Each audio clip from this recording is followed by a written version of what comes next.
Roman myths. Burning the Books and Other Roman Myths.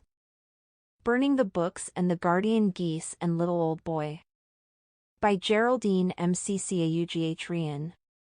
Illustrated by Tony Ross. Burning the Books. The Sibyl sat scrawling line after line, scroll after scroll, writing down her visions. The future became the present, then passed into history, but by then she had written screeds more about days yet to come. The Sibyl saw the future as a view from a window, and wrote it down in her spidery, tangled hand, so that her prophecies grew like cloth from a loom, like a scarf from knitting needles. 9 books of prophecies the Cumean Sibyl wrote, though that view of hers became less and less pleasant. In the end she rolled up her 9 scrolls, laid them in a raffia basket, and carried them all the way to Rome. She found the place very changed from the days when Romulus had ruled there, a big, prosperous sprawling place, so now, its map as complicated as a page of handwriting. She found it gloomy, too, its alleyways full of weeping, its children hollow-eyed with worry. After 6 good kings had come a 7th, Tarquin the Proud, a despot and a bully. The Roman virtues of love and duty were nowhere in his nature, and he ruled Rome as if it were a dog walking at his heel. Of course the Sibyl knew all this, had seen it coming long before Tarquin had even been born. "Hail, Tarquin of Rome! I bring books for you to buy," said the bent old woman, shuffling towards the king. "Books? What do I want with books?" sneered Tarquin. "I know everything worth knowing already. What is written in these books no man knows, for they concern the future," said the old woman. "I am the Sibyl of Cume. I am weary now with writing. My inkwell is dry. Now I wish to sit and nod in the shade of an olive tree, and think of things past instead of things to come. So pay me 100 pieces of gold and I will give you these 9 books of prophecies, so that you may read what the future holds in store for Rome." "Who let in this mad old crone?" sniggered Tarquin. "Pay 100 pieces of gold for some lunatic scribblings? I wouldn't pay 1 groat to see you eaten by lions. Get out." From the raffia basket the Sibyl took 1 scroll and held it out towards one of the lamps which lit the room. As it flared up, she dropped it on the floor of the throne room. Every eye watched it burn, watched the secrets of the future charring and turning to ash. "Now there are only 8, Tarquin. Do you always laugh at your elders and betters?" Tarquin curled his lip in contempt, though there was something disturbing about seeing a scroll burn all those names, those places, those predictions. "Weather forecasts and gobbledygook," he jeered. "I shall have you put out of doors like a cat." The Sibyl took a 2nd scroll from her basket and lit it from the embers of the first. It flared up and was gone, ashes scurrying away under the furniture. No one moved to eject the Sibyl. There was not a man there who had not heard of the ancient Sibyl of Cume and her writings. "Take care, old witch. You will have nothing left to sell. Already your stock is worth only 80 gold pieces." "Ah, but the cost has gone up to 1,000, said the Sibyl. Tarquin grew hot with anger. "What? Pay more for less? What kind of a fool do you think I am? It's 80 or nothing." The Sibyl took another scroll and lit it from a guttering candle. The watching crowd gasped and murmured. It was as if the very future itself was going up in flames. Tarquin glimpsed the word Rome as it blackened, smoldered, then burned to ash. "What kind of fool do you think I am that I will pay 1,000 for the ramblings of a mad witch?" "A fool needs words of wisdom more than a wise man," said the Sibyl. "That is why I came to you. The price is now 2,000. Tarquin jumped to his feet and lunged about the room. "Do you hear her? Does she insult me as well as bore me with her worthless nonsense?" But the courtiers only stared at the growing heap of ash on the floor of their future, the future of their children, their city, the world, lost to the fire. They were willing Tarquin to pay.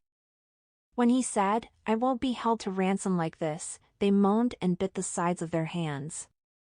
"No," they groaned as the Sibyl burned another scroll. The room was full of black floating specks now, though Tarquin could not tell them apart from the flecks of anger floating in front of his eyes.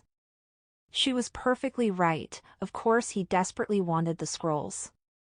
But then they were his by rights. Everything in Rome was his by rights. "Give me those scrolls," he raged. "For 3,000 gold pieces I will," said the Sibyl, and burned another scroll. Tarquin looked around him. He knew they hated him, these toga-clad statesmen and battle-hardened generals. He knew how their fingers itched to draw their daggers against him. He glanced back at the burning vellum and saw his own name written in the Sibyl's scrawl, saw it circled in fire, then burning. He went to stamp out the flames, but the fragile scorched scroll only crumbled to dust under his sandal. "Very well. Have your extortion money, you old hag." The Sibyl reached for another scroll, her puckered old face hardened against his insults. "All right," I said, cried Tarquin. "Stop. Please, the books. I beg you. Please. Madam. Lady. Please." Thus 3 of the original 9 great Sibylline books were carried for safekeeping to a shrine on Capitol Hill, where the wisest men in Rome studied them, puzzling over the handwriting like men struggling through a thorn hedge. Tarquin, when his courage and pride returned, sent to have the Sibyl killed, but she was nowhere to be found. Whenever a problem arose, the people looked to the Sibylline prophecies for an answer. What should they do? What would they do, for the future was already decided? How would the thing turn out? And whenever they could not find a solution in those 3 precious scrolls Capitol Hill, they blamed Tarquin. He had robbed them of 2/3 of their future. When they thought about it, he had robbed them of 2/3 of their freedom, too, their money, their civic rights, their reputation as the noblest of city-states. Had the time not come to be rid of Tarquin the Proud? They scoured the Sibyl's scrolls for an omen, a portent, for encouragement to rise up and rebel. But Tarquin's promised fate had been burned to ashes.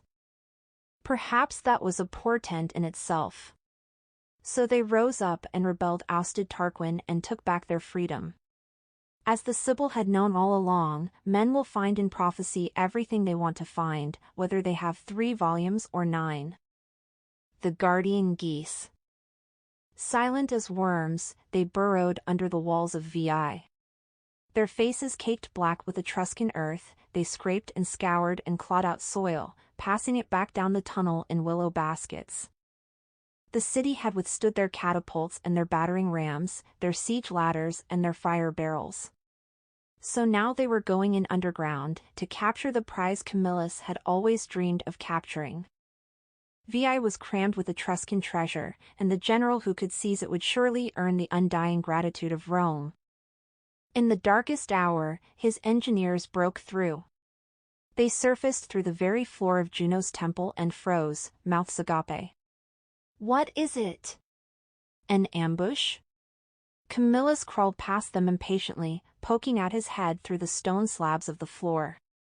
He was confronted by a monumental, ghostly figure. The goddess Juno towered over him, fully 7 meters tall, her eyes seeming to fasten on him with a queenly glare. It took him a moment to realize that it was only a statue. "Oh Juno! Queen of all the gods! Forgive me that I enter your temple so rudely. Without priests, without offerings.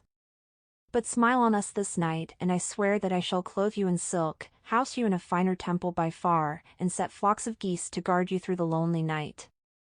The statue's marble face expressed nothing, of course. Out of the tunnel behind him, Camillus's legionaries crept one by one until they filled every alcove of the temple. Quietly they unbolted its great doors. Camillus raised his sword in salute to the goddess, then led them out onto the streets to surprise the Etruscans in their beds. VI fell overnight. Its treasures filled every cart in the city, and, all day long, cargoes of silver plate and shields, parchments and saddles, amphors of wine and bolts of dyed cloth rolled out of the gates and away down the road towards Rome, booty for the victorious. Camillus was reveling in the sight, watching from the city walls, when his men came to him, trembling and tongue-tied. "Don't be angry, sir, it was maybe just the light, sir, a trick of the light, sir, but all of us felt it and we daren't go back in." They were frightened of their general, but something in the temple of Juno had frightened them even more. "Just tell me what happened," said Camillus. "Well, we were washing her like you ordered, sir." "Washing and dressing her,"